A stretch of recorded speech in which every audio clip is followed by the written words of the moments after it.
I'm in Tokyo at the moment. They call it the capital of Japan, but Japan does not have a capital. They only have a special province where the central government of the empire is settled. But okay,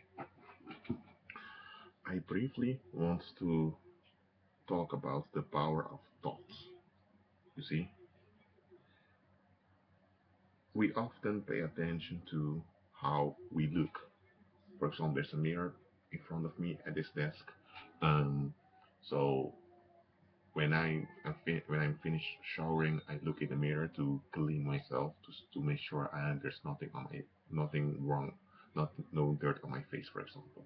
Women use the mirror to look at their face when they do their makeup, or men use it when they are dressing to make sure they are dressed well. You see, we pay attention to the external behavior of other people towards us to see if we like or dislike behavior, if it matches our emotions. You see, because we often operate based upon emotional impulses.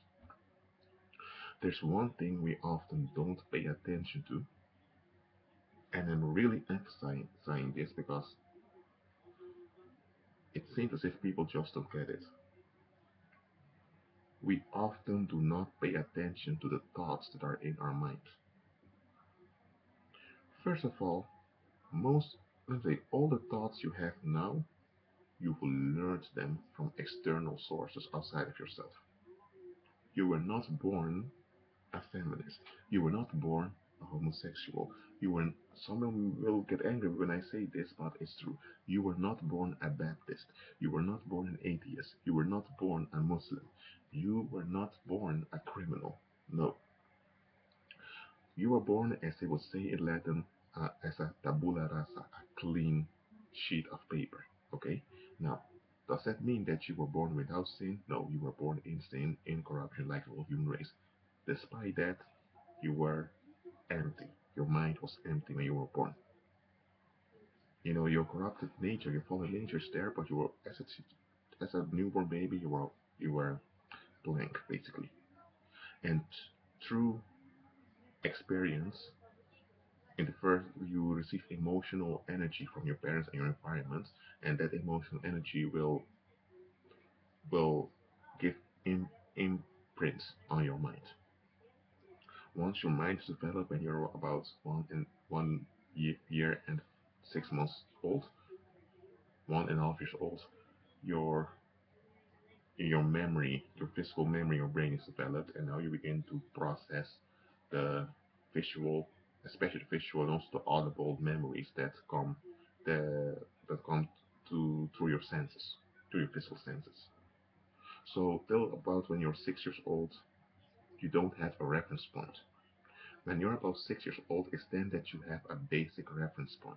Okay, when your teenage years begin, from your 10th till your 20th year, 20th year, now you have the ability to choose and to compare. Because when you were just a kid, you didn't have a reference point. But now, after your reference point, your emotional and mental reference point was made, in your teenage years you begin to compare, and you have the decision to resist your primary reference point of your childhood or to take it with you. Okay, and after your teenage years, when you're in your early 20s, you basically have formed your own reference point based upon the information you received during your early childhood and to the information received during your teenage years. Okay, and those reference points are thought patterns that you've repeated it with yourself over and over again. And what happens when you repeat a thought over and over again? You see, your brain makes connections to those thoughts. Let me say, for example, let's say I'm going to use extreme examples now. Let's say you were born in, let's say you, I'm going to give some, let's say you have someone that was born during the Imperial Japanese occupation of Korea. That guy was born in Japan in, let's say, the 1890s. And in his 20s, Korea is under Japanese occupation. The guy is a Japanese, and in his childhood, he received information through his parents and especially about the great Japanese empire and how superior the Japanese are. In his 20s, he visited Korea, and now there's a contradiction here because during his childhood and his teenage years, he heard only about the greatness of Japan.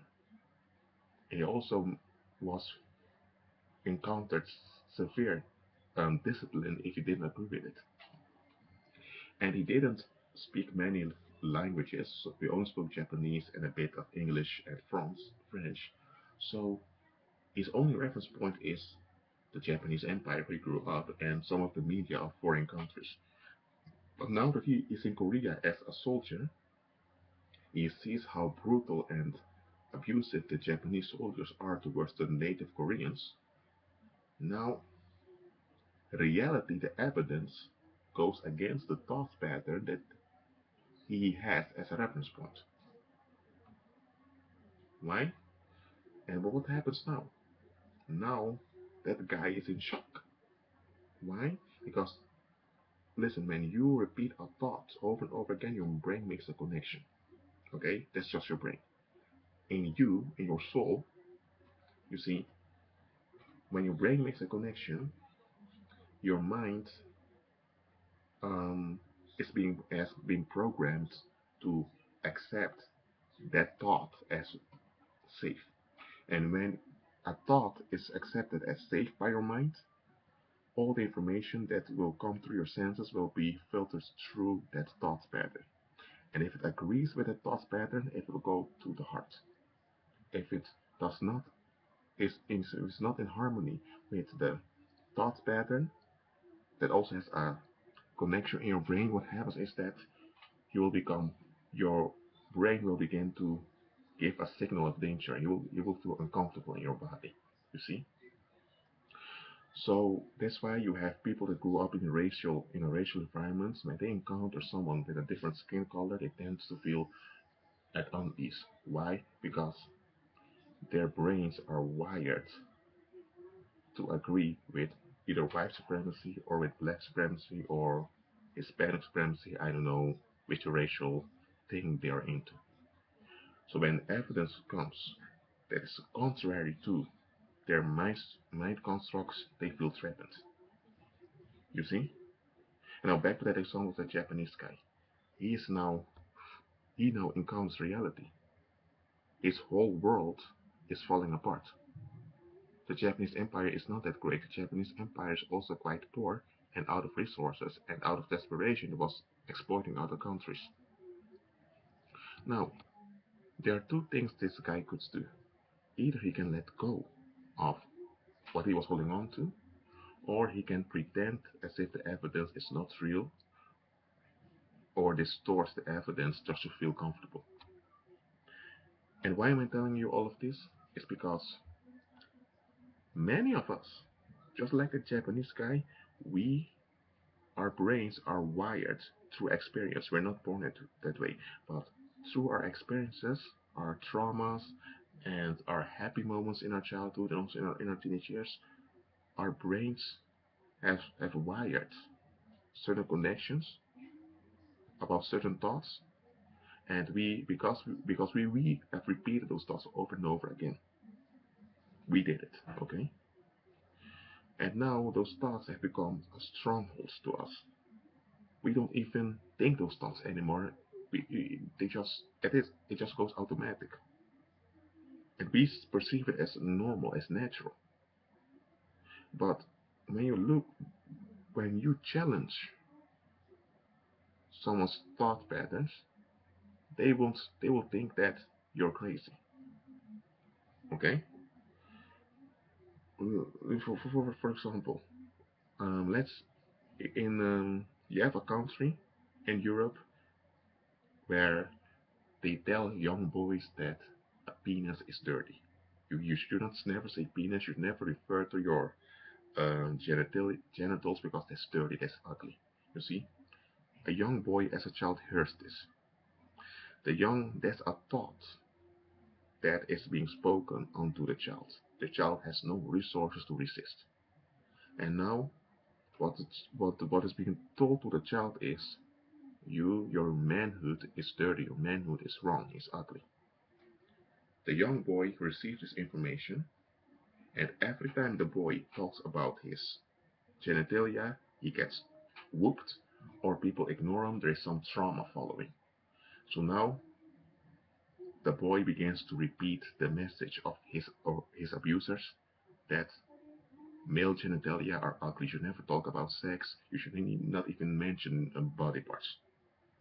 This is a thought. That boy grows into a teenage guy. Then he becomes a man, an adult man. That thought is still there. And that thought over the years became a personality in that guy. So now he's married. He has children, but he has serious trouble with sexual intimacy with his wife. And besides that, he's also not capable of communicating his emotional needs. He often gets angry with his wife and he often also beats his wife. And he also beats his children. And he even became so dangerous that you have to be careful what you say or how you look at him because he could lash out and attack you. Now, how the man turned out is wrong. I'm not approving of it. But what's behind it? Sexual shame. Where did this sexual shame come from? It's a lie that was imputed on him when he was a child by his environment. And when that man grew up, he never challenged his own thoughts. He never challenged his upbringing. He never challenged his comfort zone. There were people that were telling him that there's something not wrong, not right with you. There were people telling him that, you know, there were people that were telling him the truth, but he didn't want to listen. He wanted to feel comfortable. He wanted to avoid trauma. He also encountered people that were free with sexual speech. They would talk about sex openly, anytime, everywhere, even call body parts, go in detail. And when he would encounter such people, he would become angry and call them rude and even become violent towards them. You see? But he could never explain why. He would just say, that's rude, you shouldn't talk about sex like that, sex should supposed to be private, it's just supposed to be that. You see, that thought of sexual shame uh, also gave space for other sexual lies that came into his mind. And now listen, it was not his responsibility that he was traumatized as a child, but it was his responsibility to challenge the thoughts he had. He chose not to challenge the thoughts. He chose not to repent. Okay? And because he chose not to repent, he became a willful perpetrator, a willful evildoer. And that's why how he turned out now, a violent, narcissistic psychopath, is his own fault. Yes, he was traumatized as a child through sexual shame was imputed onto him. However, he had enough opportunity to go to safety. He refused it, so he became the danger himself. Okay? So, is he responsible? Yes. But those other people that imputed that shame onto him, they are responsible and accountable for how he turned out, because if they did not impute that shame onto him, he wouldn't have gone into that direction. So yes, he is responsible for how he turned out, but others are also accountable about how he turned out. They are accountable for their influence upon him, upon his upon his growth and process. You see, and listen, the Most High is holding us accountable for how people turned out after our influence. Okay, he's doing it. You see, even if those people, by their own choice, became reprobates, if we contributed to their reprobation, we are accountable to it. And because of that, guys, I want you to challenge the thoughts you have. You see? Because I'll give another example. You see, I want to give examples to you so that you guys understand what I'm talking about. There was this one woman that, and by the way, this is not a report of a Christian healing, okay? So I'm not supporting you that you're going to meditation centers or anything like that. I'm just using this example because it it expresses what I'm trying to say here.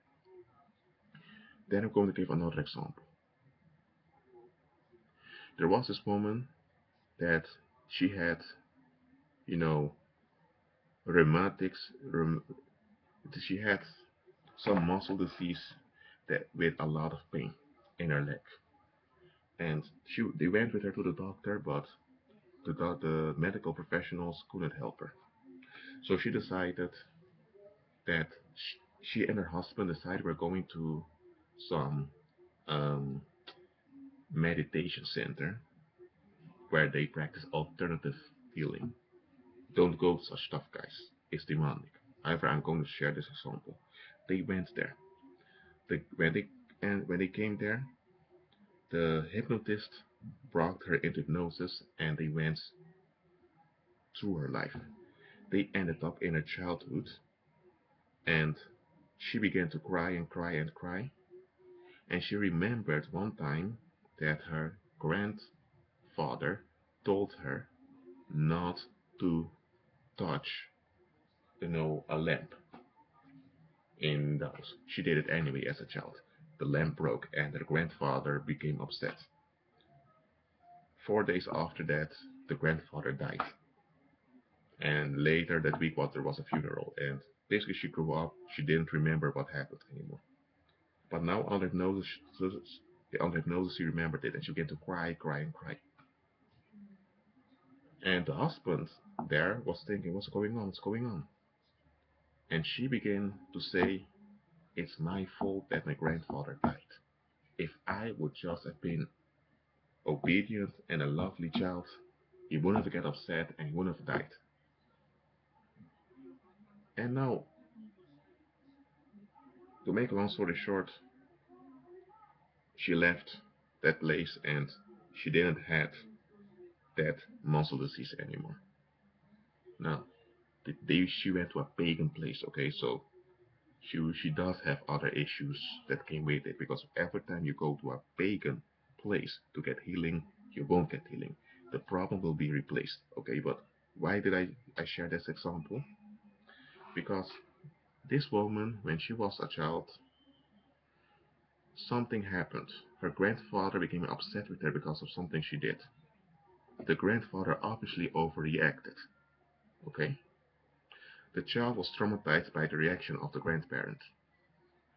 When the grandparent died, there was also another trauma, the loss in the family. Many people are hurt. Now, the child, the child is a human being, okay? That as humans, we attach meaning to things that happen to us, okay?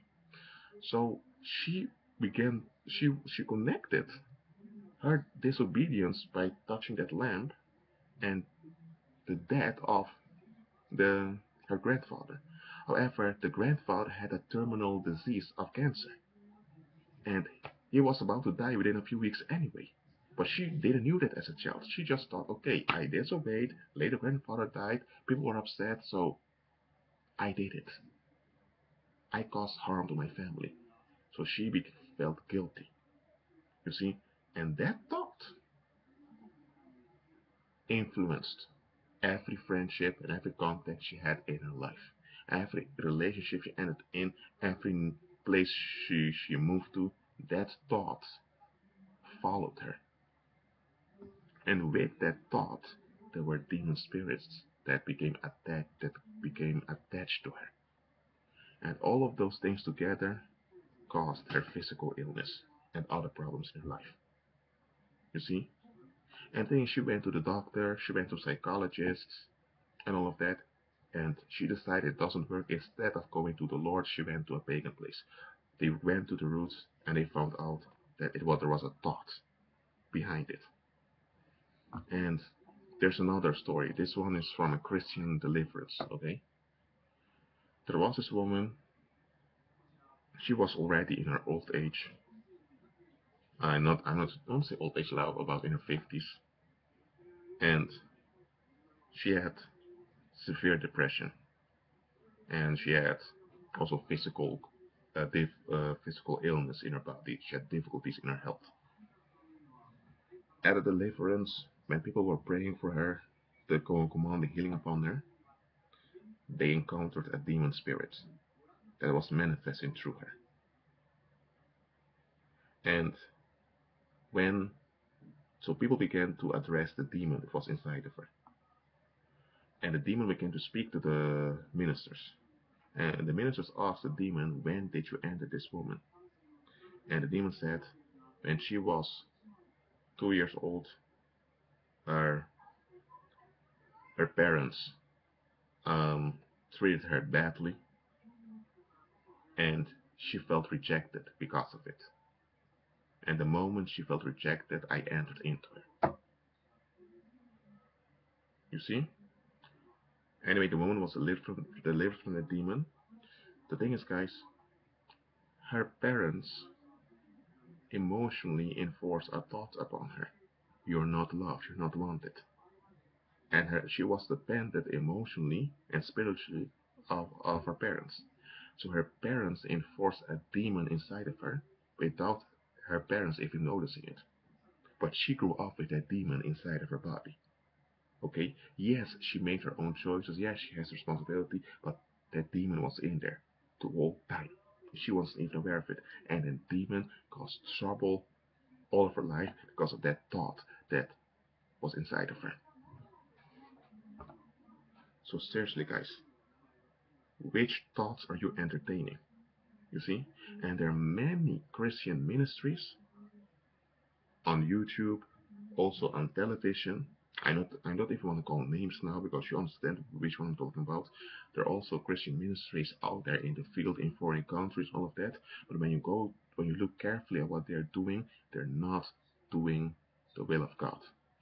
They are trying to preserve the cultural. They're trying to preserve cultural peace and avoid social unrest. You see, they are also cooperating with the governments that vow themselves against the Most High. See, and of course, those Christian ministries they do some social work over there, and they have some results, but however, they're not doing the will of God. Why?